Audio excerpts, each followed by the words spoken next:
getting my voice? बच्चों क्या हाल चाल है? ठीक है? Are you getting my voice? Well done, nice. This is what kind of the vigilance I required from you always. I hope you are quite well and enjoying the sound health. Okay, that's good. That's good. It's very healthy and positive attitude and behavior.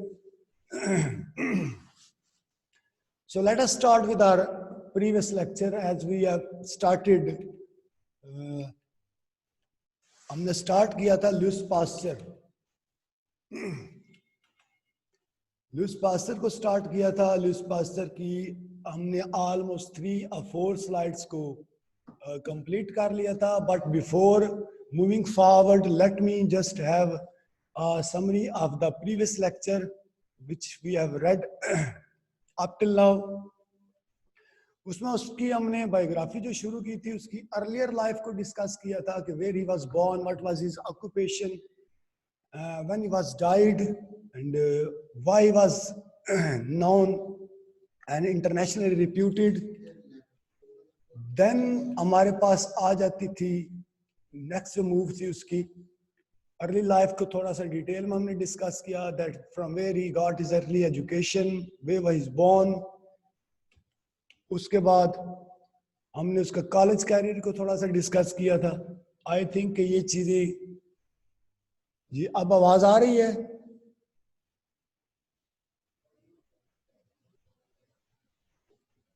अब आवाज आ रही है जी? Okay okay okay.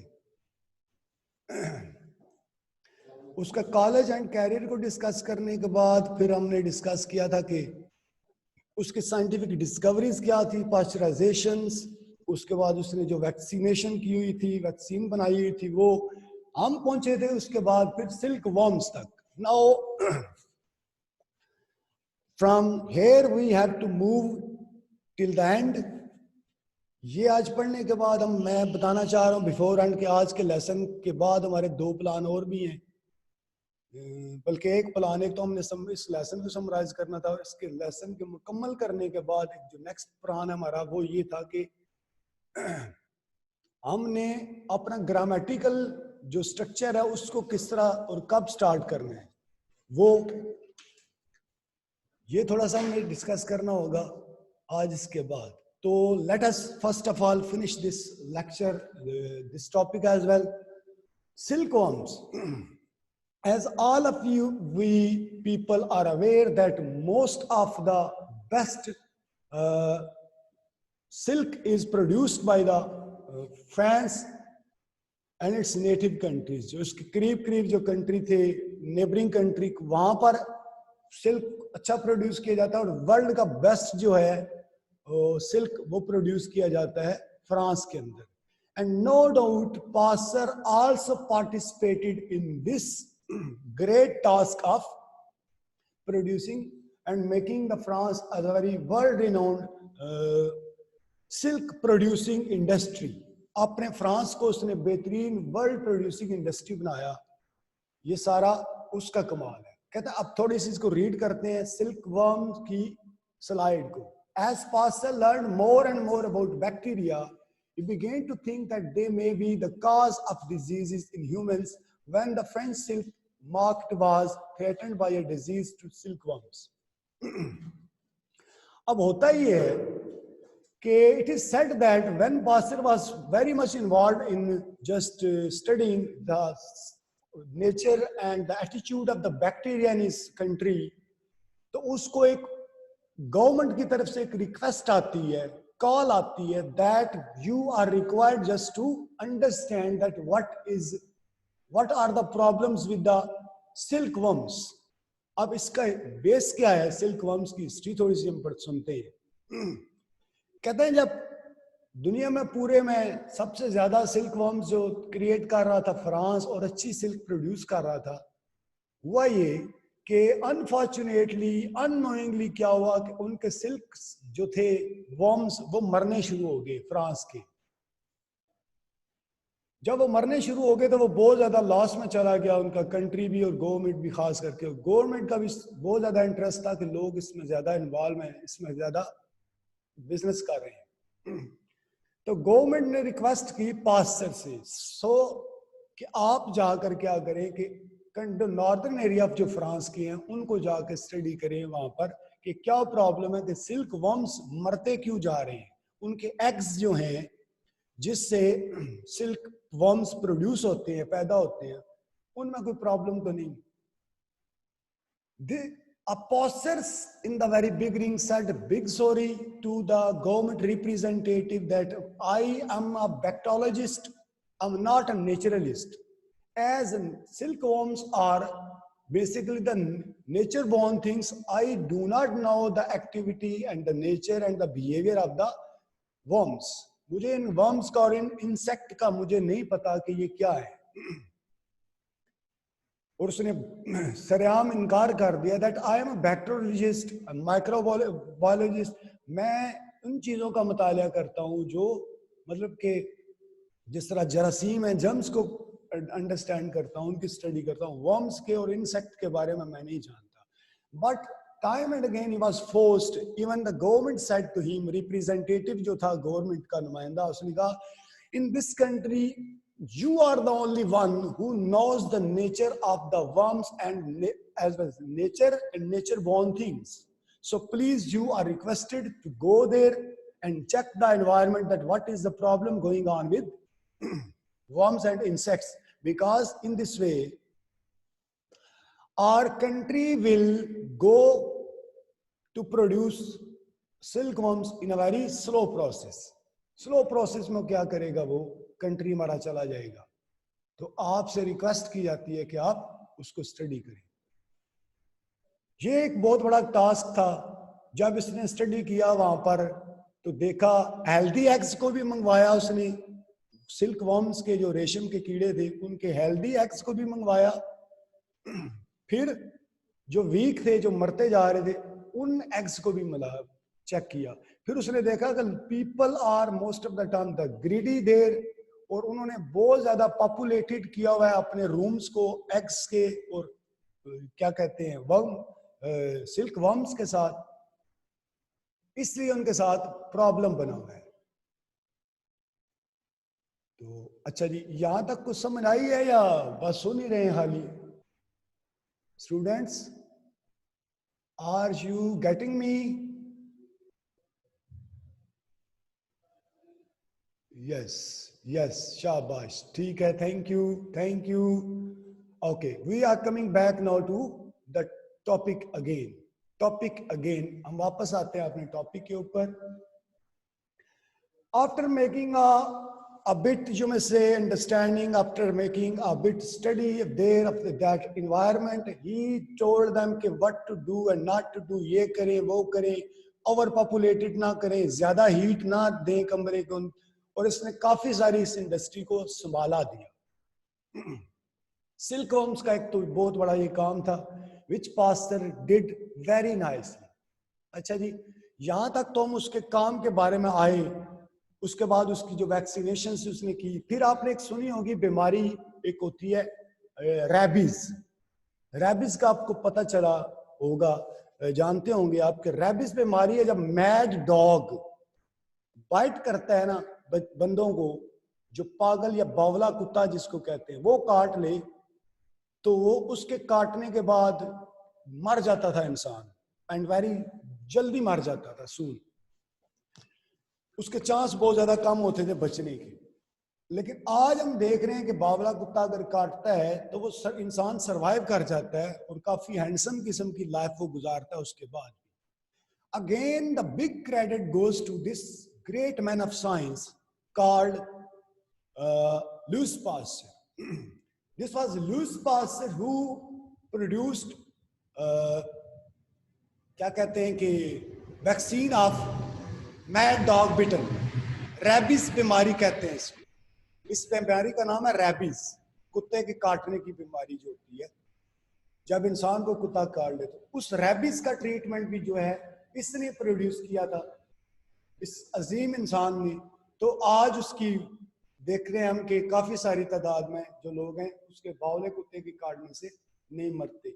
आप देख लीजिएगा, फिर जानवरों के अंदर एक एंथ्राक्स बीमारी पाई जाती है, कोई कोई जरासीम है वो खुराक के अंदर वो चला जाता है उनकी बॉडी के अंदर, तो उनका इंटरनल डाइजेस्टिव सिस्टम को और सांस लेने के प्रॉब्लम को वो क्या करता है, इश्यू क्रिएट कर देता है वहां पर। तो एंथ्राक्स हो जाती है जानवरों में। तो थोड़ा सा हम पढ़ते हैं इसके ऊपर, वैक्सीनेशन के ऊपर जी क्या है। Pasteur continued to investigate with diseases. He found that he could make a weak form of disease that could cause people to become immune to the stronger form of the disease.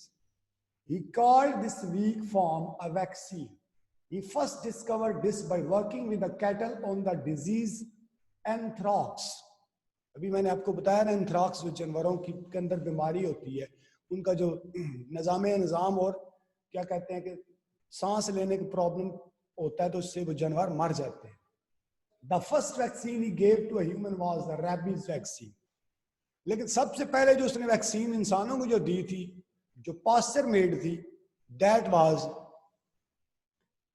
क्या कहते हैं कि rabies.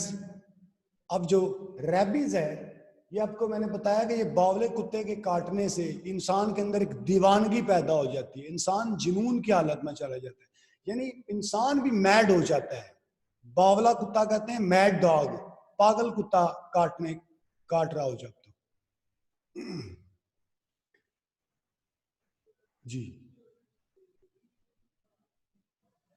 अब इसके अंदर हम दूसरा कहते हैं, ही administered it into 9-year-old boy named Joseph Meister in 1885।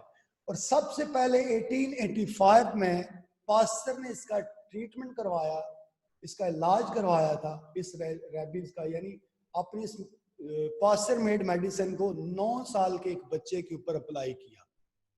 He got the result from there, वहां से उसे एक रिजल्ट मिला और अच्छा किस्म का और हैंडसम किस्म का रिजल्ट आता है। इसके बाद अगला टॉपिक हमारे पास आ जाता है लेगेसीज। वो क्या छोड़ता है अपने पीछे, क्या उसकी डिस्कवरीज थी, ये वो। इससे पहले छोड़ने से तुम, I am going to narrate to you people the very interesting event of Pasteur's life। Interesting भी कह सकते हैं, that we, in other sense we can say that this man, yani called Pasteur, he was highly, you may say, filled with the spirit of patriotism। Patriot का मतलब होता है वतन, हुब्बुल वतनी, patriotism. इसके अंदर हुब्बुल वतनी का एक बहुत बड़ा जज्बा था, जिसके तहत he was living in France। And same was with his father, Napoleon का वो राइट हैंड मैन था, इसका जो बाप था। And he was very brave and he one the very, you may से, मिलिट्री, बहुत बड़ा जो टाइटल है उसने, रॉयल लीजन का टाइटल जीता था इसके बाप ने। But when we come to Pasteur, अब पास्चर के पास जब हम आते हैं, देखते हैं, तो he was also much more and highly teemed with the spirit of patriotism. वो भी जज्बा हिब्बुल वतनी से, पास्टर भी अपने बाप की तरह जज्बा हिब्बुल वतनी से भरपूर था। अब 2-3 इसके बड़े इंटरेस्टिंग किस्म के वाकयात हैं which I want to share with you people, because ये हम लर्न कर रहे हैं थोड़ा सा इस ग्रेट हिस्ट्री के बारे में, ग्रेट हीरो के बारे में, तो हमें ये पता होना चाहिए। कहते हैं कि PhD की जो डिग्री थी पास्टर को जो दी हुई थी university of bone, and he received it from Germany. Germany का एक शहर है बोन, और वहां की एक यूनिवर्सिटी है बोन, उन्होंने इसको डिग्री दी हुई थी PhD की। When he came to know that Germany and France are on the, you may say, opposite position and they are going to fight with each other, Germany की France के साथ लड़ाई हो रही है, तो this man just wrote a letter to the German government, especially to the University of Bonn administration. He requested them and sent to them, just remove my name from the faculty of the university list, and I am going to send you back your paper of PhD, the certificate of PhD to you, and please do not add me anymore because you people are the enemy and hostile to my country, and I love my country. I don't want to see anything attached with my career of my enemy and my country enemy. कहता है कि मैं अपने साथ और अपने दुश्मन के साथ किसी की कोई डिग्री अपने पास नहीं देखना चाहता हूं जो मेरे मुल्क की दुश्मन हो, जो मुल्क, और उसका मेरे पास कोई सर्टिफिकेट हो. I hate it. पैट्रियटिज्म का मतलब होता है हिब्बुल वतनी. हिब्बुल वतनी का मतलब होता है अपने वतन से मोहब्बत का जज्बा. ये था, इसने वो पीएचडी की डिग्री यूनिवर्सिटी ऑफ बॉन को वापस कर दी. BONN Bon. B for break वाला, ONN नेक वाला. यूनिवर्सिटी ऑफ बॉन को उसने अपनी डिग्री जो थी वापस कर दी थी पीएचडी की, और इनसे रिक्वेस्ट की थी कि मेरा नाम इससे खत्म कर दिया जाए. आई होप कि you will enjoy and you will appreciate this man of high spirit and full of patriotism, that he loved his country passionately, enthusiastically and fully, perfectly. हर अंदाज से उसने अपने वतन से मोहब्बत की, और ये ही एक इंसान के अंदर और जवान के पास सारी जिंदगी का क्या होता है, सरमाया होता है. नौ एक और उसकी तरफ आ जाते हैं. एंड आप लोगों को शायद ये नहीं पता था कि Pasteur was a paralysed child and paralysed student, and but he was not out paralysed, but in spite of his paralysis. Paralyse का मतलब होता है जब फालज ज़दा इंसान, तो उसका जो बॉडी पार्ट कोई ना कोई जो काम ना करता हो, जो पैरालाइज था. But in spite of his paralysis, और उसकी अपने फालज ज़दा होने के बावजूद भी, always was full of the spirit of the patriotism, and 2 times in his life he went to the national armor. national armor मतलब उनकी जो कौमी किस्म की आर्मी है, उसमें वो जाता है, and wishes them to enroll him as a soldier. मुझे एक स्पाई के तौर पर अपने मुल्क में रख लिया जाए. I wanted to work for my country, fight for my country. ये एक और बहुत बड़ा उसका स्पिरिट था. But when he was rejected, turn down, that you are no more fit for the army, you can't live as a soldier and survive in the army. He was very much pessimistic, was very much disturbed, but he didn't lose heart, came back and started working for his country in making the and inventing and thinking about the bacteria and natural sciences as well and other things. जो उसने जो बहुत ज़्यादा मशहूर जो की, he said to himself that if I am physically unable to just show my spirit for my country, I am spiritually still repleted for the love of my country. मैं अपने दिल से अपने मोहब्बत वतन से मोहब्बत करता हूं. And this man of unconquerable will went to the world of science in order to make his country strong and strong. वहां से बेटा कौन सी बात है जो उर्दू में एक्सप्लेन करूं, मुझे थोड़ी सी बता दें. अरीबा अरशद ने पूछा कि सर उर्दू में एक्सप्लेन कर दें. what is anything which is problematic for you. बेटा कौन सी बात जो आपको समझ नहीं आ रही, मुझे बता दें. शाबाश. Ariba Arshad have asked me that sir say something in Urdu. What is the irritating thing, beta? Okay, आवाज अब आ रही है. Are all of you listening me? Okay. I'm moving forward. That's a big response. Thank you. जी मेहरबानी. अच्छा जी, अब आते हैं हम उसका जो पढ़ रहे थे थोड़ा सा वैक्सीन के ऊपर. फिर उसका मैंने आपको एक इंटरेस्टिंग वाकया बता रहा हूँ उसकी लाइफ का. फिर I have told you people that he was a paralyzed child, was unfit physically, but nobody could make him unfit spiritually. He fought for his country very passionately. वो बड़ी बहादुरी से स्पिरिट की जंग लड़ता है अपनी कंट्री के लिए. Try to make his country, beloved country, very strong. जी। दूसरा, उसके पास एक दफा कहते हैं मोर देन 150 फ्रैंक्स से ज्यादा अमाउंट जमा हो जाती है, तो when he came to know that this country is collecting funds for the in order to fight against the enemy, दुश्मन के खिलाफ लड़ने के लिए, जर्मनी के खिलाफ, तो उसके पास when he was quite a young boy, teen age में था, तो उसने अपनी सारी की सारी जमा पूंजी क्या कर दी, अपने वतन के लिए कुर्बान कर दी, ताकि दुश्मन के पास से लड़ने के लिए अच्छे सारे टूल्स और वेपन्स खरीदे जा सके। जो भी उस पास टीन एज में था उसने फंड में जमा करवा दिया। ऐसी छोटी छोटी मिसालें जो थी उसकी जिंदगी के अंदर बड़ी ही भारी थी, जो आज के जवान को सीखनी चाहिए कि that how this unfit child was ever ready to fight for his country, to do anything for his country. ये मैं पता होना चाहिए जी। उसके बाद आई टोल्ड यू, हमने जो नेक्स्ट बात की आपको बताया था मैंने कि और काफी सारी उसकी एग्जांपल्स हैं उसकी जिंदगी के, और मैंने एग्जांपल आपको बताई थी कि when he was 26 he was admitted as a professor, deputy professor of the chemistry department in the same university. अपने कैरियर में वो इसी यूनिवर्सिटी के अंदर क्या हुआ, डेप्टी प्रोफेसर, उसे केमिस्ट्री डिपार्टमेंट में रख लिया गया because chemistry was his craze and love. जी, यहां तक इसके कैरियर की समझ आ गई जी, जितना हमने पढ़ा तकरीबन।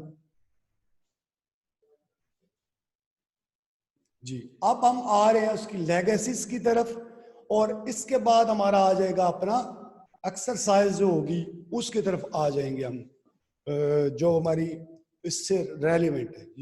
जी ठीक, गुड। लेगेसीज कहते हैं today Louis Pasteur is known as one of the most important scientist in history. His discoveries led to an understanding of the microbes and disease that has helped to save millions and millions of lives. कहता है जब pasture की life के बारे में हम पढ़ते हैं तो no doubt that his life is full of the historical events, his life is full of those spirits through which he has saved many a people by many diseases. कई सारी डिजीजेस से वो बचाता है, और माइक्रोब्स और क्या कहते हैं बैक्टीरिया को स्टडी करने के बाद काफी सारे लोग उसको, लाखों की तादाद में अभी भी लोग इसीलिए याद रखते हैं कि उसने ये काम किया। Pasteur is most remembered by the Pasteur Institute which he established in 1887. 1887 में उसने एक बहुत बड़ा इंस्टीट्यूट जो उसी के नाम पे बनाया गया था, तो आज भी उसको लोग याद रखे हुए हैं। Today the Pasteur Institute is one of the world leaders in battling infectious diseases. Infectious diseases, knees raise hand कर नहीं समझ आ गई। हमजा ये बेटा आपने क्या पूछा है? अगर समझ नहीं आ रही किसी को तो हाथ खड़ा कर सकता है जी, पूछ सकता है। जो पास्टर इंस्टीट्यूट है आज भी वर्ल्ड में कहता है सबसे एडवांस जा रहा है, लीडिंग रोल प्ले कर रहा है इन्फेक्शियस डिजीजेस के बारे में, उनके साथ लड़ने के मामले में, उन बीमारियों को सॉर्ट आउट और फाइंड आउट करने के मामले में। तो Lewis pasture died in 1895 from a stroke. एक और दफा इसके ऊपर अटैक हुआ। ये बेसिकली ये फालज ज़दा मरीज, फालज का मरीज था, पैरालाइज्ड बच्चा था ये। तो दोबारा जब इसे थर्ड टाइम हम देखते हैं कि जब होता है स्ट्रोक, उसकी 1895 में उसकी डेथ हो जाती है। He was buried in the cathedral of Notre Dame in Paris, France. Paris जो कैपिटल है फ्रांस का, वहां पर उसका एक क्या कहते हैं डिस्ट्रिक्ट है नोट्रे डेम। उस नोट्रे डेम के अंदर इसकी आज भी कब्र बनी हुई है। If you people get any chance to go to France and if you are the you may say you are having the love of science, you can go and visit his tomb and grave. की कब्र को जा देख सकते हैं अगर आप interested हो इस मैन ऑफ साइंस के बारे में जानने के लिए। अगर आप साइंस के स्टूडेंट हैं तो हिस्ट्री के स्टूडेंट हैं, या if you like the people of the histories like Lewis pasture. ये था जी हमारा तकरीबन लेसन, ये हमने खत्म कर लिया in 2 lectures. Now we are coming back to the words explanation, इनकी तरफ आ जाते हैं। तो वर्ड्स इसके अंदर लेसन के अंदर तो there are plenty of words available which you think they are difficult, but I have just जो मैंने जो लफ्ज फाइंड किए आपकी वोकैबुलरी से जो थोड़े से मिलते जुलते हैं या टफ हैं आपके लिए, तो वो ये हैं. Spontaneous generation. What does spontaneous generation mean? कहता producing of living from non-living matters. कहता जिंदा चीजें मुर्दा बेजान चीजों से पैदा हो जाना होती हैं, जो उसको कहते हैं स्पॉन्टेनियस जनरेशन. उर्दू में इसको कहते हैं कि खुद ब खुद चीजों का पैदा हो जाना. ठीक है, नॉन लिविंग थिंग से, बेजान चीजों से. उसके बाद आ जाता है एम्पुटेशन. एम्पुटेशन का मतलब होता है बॉडी पार्ट्स को काट देना, बॉडी पार्ट्स को काटना. Cutting of part of body, जिस्म के हिस्से काटना. अवर्ट, कीप ऑफ डेंजर, खतरे से बचा लेना किसी चीज की. Man in street, ordinary man, ले मैन जिसको कहते होते हैं हम, आम इंसान. इंपोर्ट, टेक इन गुड्स, चीजों को एक जगह से दूसरी तरफ जो लेके जाते हैं उसको इंपोर्ट कहते हैं. आगे आ जाता है adversaries.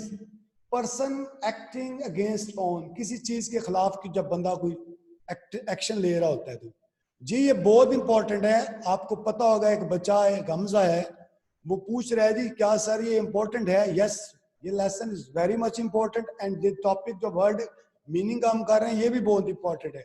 Late me tell you its importance of lesson की इंपॉर्टेंस मैं पहले आपको बता दूं. लेसन की इंपॉर्टेंस हमजा बच्चे इसलिए जरूरी है, द रीजन इज कि आज कल आपको पता है you people are just learning क्या एंड स्टडिंग स्मार्ट सिलेबस. जब स्मार्ट सिलेबस आप पढ़ रहे हैं तो इसका मतलब है कि जो बाकी जितना आजकल हमारे पास जो सिलेबस है जो अब इंपॉर्टेंट ही रह गया है, जो पेपर में बिल्कुल आएगा. अब ये क्या बात हुई कि आप पूछ रहे हैं सर ये पेपर में आएगा. अगर ये पेपर में आने वाली ना चीज होती तो मैं 2 दिनों में इसको खत्म करता. ये देखा ना, this is very simple and childish question you are asking. वो तो ये क्वेश्चन बनते ही नहीं है. स्मार्ट सिलेबस के अंदर चीजें वही पढ़ाई जा रही हैं which are much more important according to the university consideration.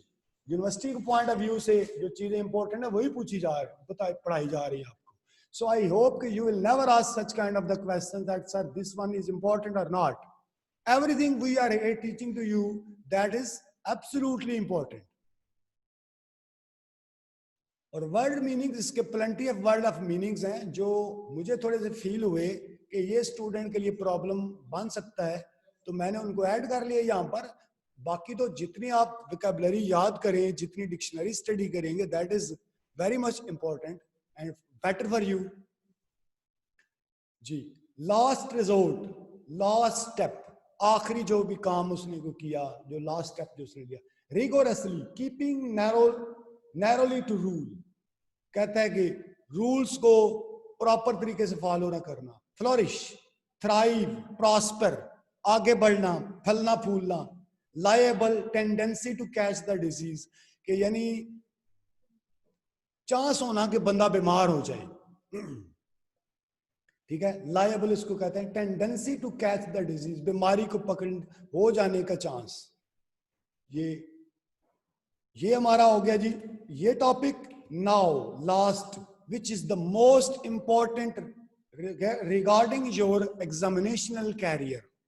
पूरा लेसन हमने जो पढ़ा, उस लेसन के बाद आपकी जो बनती है इंपॉर्टेंट, वो बनती है एक्सरसाइज. एक्सरसाइज आपको तब भी आएगी जब आप पूरा लेसन जो मैंने पढ़ाया है उसको अपने पास जो बुक है उसको देखेंगे डिटेल से. then you will be fully capable just to understand that what is available in the and what he is asking in the questions, जो exercise के अंदर वो क्या पूछ रहे हैं. So let us come to this last and very important topic of the and part of the lesson. Describe the early life of Pasteur. Early life of Pasteur के अंदर क्या, वो कहाँ पैदा हुआ, when he was born, where he did died, what early education, from where he got it, कहाँ से early education उसने ली, ये आ जाएगा उसका, कहाँ वो पैदा होता है. दूसरा क्वेश्चन है give some instances of Pasteur's patriotism. उसके कुछ जज्बा उबुल वतनी की कुछ इंस्टेंसेस का मतलब मसाले एग्जांपल्स वो कोट करिए। I have given you two, दो मिसालें मैंने दी आपको। एक तो उसने यूनिवर्सिटी ऑफ बोन को ही रिटर्न द पार्चमेंट, यानी पार्चमेंट का मतलब वो पीएचडी का सर्टिफिकेट जो था उसने वापस कर दिया, and didn't show any interest and said by saying that I am no more going to receive such kind of the degree from any university who is enemy to my beloved country France। जो मेरे मुल्क की दुश्मन मुल्क हो, मैं उसका कोई भी पेपर या डिग्री लेना कबूल नहीं करूंगा। उसने पीएचडी की डिग्री यूनिवर्सिटी ऑफ बोन को वापस कर दी थी, जर्मनी में जो यूनिवर्सिटी ऑफ बोन है, जब जर्मनी और फ्रांस की लड़ाई हुई थी। ठीक है जी। दूसरा है कि वो इनरोल करने गया था नेशनल गार्ड के अंदर अपने आप को। नेशनल गार्ड जिस तरह हमारी पाक आर्मी है, उनका नेशनल गार्ड है, आर्मी उनको कहते हैं। तो उन्होंने कहा था कि यार you are unfit physically, we can't just have you and enroll you in the army. लेकिन उसके बाद उसने फिर काफी सारा फंड जो उसके पास जमा था टीनेज की उम्र में, उसने वो भी जमा करवाया मुल्क के लिए, और काफी और भी काफी मेहनत की साइंस के अंदर भी जी। अगला क्वेश्चन आ जाता है, what do we mean by spontaneous generation. In the very beginning I told you what is the spontaneous generation, the things which are living thing. वो कहा जाता है ना कि कुछ चीजें पैदा हो जाती है बाय नॉन लिविंग थिंग्स। इसको उसने प्रूव किया था ये गलत होती है, ठीक है। लेकिन क्वेश्चन का जो आंसर है हमारे पास यहाँ पर और बनेगा, जो हमने स्टार्ट में इसका किया था। होप कि आपको ये समझ आ जाएगी, पढ़ेंगे एक दफा तो। How did Pasteur prove that spontaneous generation was not a fact? क्योंकि लोगों का एक बिलीव था कि स्पॉन्टेनियस यानी चीजें खुद ब खुद पैदा हो जाती हैं। तो इसने प्रूव करके दिया था, what the people are believing, what is the their creed, they are wrong. लोगों का नजरिया गलत है। लोगों का नजरिया जो गलत है, चीजें खुद ब खुद नहीं पैदा होती जब तक कहता है आउटसाइड से कोई चीज, कोई इन्वायरमेंट उनके साथ इंटरेक्ट नहीं हो करता। तो ठीक है जी, ये था। आगे क्वेश्चन आ जाता है, describe the important and popularity of the silkworm industry in France. जी अभी हमने आज ये पढ़ा है कि वो कितनी इंपॉर्टेंस थी उसकी और कितनी पॉपुलर थी वर्ल्ड के अंदर। फ्रांस की जो सिल्क इंडस्ट्री थी बहुत ज्यादा मशहूर थी। और no doubt when it got disturb and endangered, government called Pasteur, उसको बुलाया गया कि आप इसको स्टडी करो प्लीज, कि इसके साथ क्या प्रॉब्लम हुआ है, क्यों सिल्क वर्म जो है वो इंसेक्ट हैं जो कीड़े मरने शुरू हो गए हैं रेशम के। अब finish. How did Pasteur discover the treatment of cattle disease anthrax. I have told you, I've told you people, anthrax की बीमारी का उसने किस तरह जरासीम, जो ताकतवर जरासीम जो थे, वो वीक जो डिजीज शुदा जो जरासीम थे, उनमें उनको मिलाया, उनके क्या कहते हैं ब्लड में क्लॉट करके ऐड करके, यहाँ से कोई उसने इंट्रोड्यूस बीमारी जो क्रिएट के इसका इलाज क्रिएट किया था। एंथ्रैक्स बेसिकली जानवरों की कैटल डिजीज कहते हैं इसको, ठीक है, जानवरों के जब फिफड़े काम करने खत्म कर देते हैं। How did Pasteur discover method of vaccines. Vaccine बनाने का मेथड उसने किस तरह क्रिएट किया था। ये वही मेथड ऑफ वैक्सीन है जो पास्चर ने एंथ्रैक्स की बीमारी कैटल जो होती है जो मवेशियों में, उसके अंदर इंट्रोड्यूस करवाया था। क्या कि सेहतमंद जो जानवर हैं उनके वाइट सेल्स लेकर जो क्या कहते हैं कि बीमार जो जानवर हैं उनके सेल्स के अंदर वो ऐड करता है, उनको एक नया समथिंग न्यू बनाता है, दैट ही कॉल्ड वैक्सीन। आजकल कोरोना के ऊपर भी यही काम किया जा रहा है। पाकिस्तान के अंदर जो शुरू हुआ था। सर क्या इन क्वेश्चंस में से पेपर है? बिल्कुल आएगा। ये क्वेश्चन एक्सरसाइज के एंड के 10 क्वेश्चन बनते हैं मेरी जान, और क्वेश्चन कोई और है ही नहीं मेरा पुत्र। तो तैयबुर रहमान यही हमने करने हैं और आप आई होप कि आप करेंगे। How did Pasteur discover method of vaccine. इसके last question, give an account of Pasteur treatment of hydrophobia and how he cured first patient suffering from hydrophobia। किसको कहते हैं? पानी से डरना। अब पानी से डरना क्या बीमारी होती है? जब रैबीज, आज मैंने पढ़ाया है रैबीज। रैबीज कहते हैं जब मैड डॉग, पागल कुत्ता जब काट लेता है बंदे को, तो वो बंदा पानी से डरता है। फिर हाइड्रो कहते हैं वाटर को, फोबिया कहते हैं खौफ को, पानी से डरने का जो खौफ होता है, वो बंदा बहुत ज्यादा पानी से डरता है। फिर अब जो रैबीज या हाइड्रोफोबिया की जो बीमारी थी, उसने एक, मैंने बताया था कि एक 9 एज उम्र थी जिसकी 9 साल की उम्र के बच्चे को क्या किया था, इलाज किया था उसका सबसे पहले उस बच्चे का हाइड्रोफोबिया का। तो this was all from our channel जी। ये मुकम्मल हो गया। यहाँ से दुरूद शरीफ पढ़ लीजिएगा सल्लल्लाहु अलैहि वसल्लम। सब बच्चे दुरूद शरीफ पढ़ लीजिएगा सल्लल्लाहु अलैहि वसल्लम। बमा जी जी। Okay, talk to you tomorrow इंशाल्लाह।